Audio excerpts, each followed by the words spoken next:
In today's video, I'm going to teach you how to enable Firestore database. By the end, you'll have a brand new Firestore database ready to use with your app. Before we begin, make sure you have a Firebase project created and that you're signed in with the right permissions to make changes. Start by opening the Firebase console in your browser and selecting the project where you want Firestore. On the left sidebar, look for the Databases and Storage section. Hover over it to expand the options, then choose Firestore.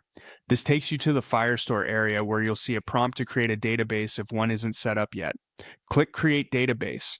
You'll be asked to choose an edition. Select the standard edition. This is the recommended option for most mobile and web apps using Firebase features because it integrates tightly with Firebase SDKs and tools. The alternative is geared more towards certain Google Cloud use cases, so standard is typically the safe, modern default. Click Next to continue. Now you'll set your database ID. This is the identifier for your database instance. You can usually accept the default, but if you customize it, pick something meaningful to your project structure. Keep in mind that this choice can be difficult to change later, so take a moment to confirm it matches your naming conventions. Next, choose your location. This determines the region where your data is stored. Pick a region close to your primary users or your backend services to reduce latency.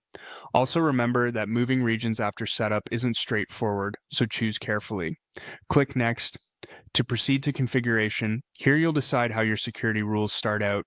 You can start in production mode or in test mode. Production mode is the safer choice for real users because it applies restrictive rules by default, typically allowing access only to properly authorized requests. Test mode is helpful for quick prototyping because it temporarily allows open reads and writes, but it's not suitable for a live app. If you do use test mode, plan to tighten your rules before shipping to users.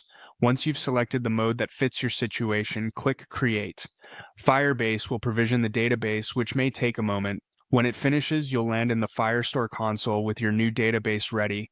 From here, you can start organizing data into collections and documents, define indexes as needed, and refine your security rules to match your app's access patterns. That's it. You've enabled Firestore. If you found this helpful, follow along with your own project and keep your eye on security rules and region choices, as they'll have the biggest impact on performance and safety as you build.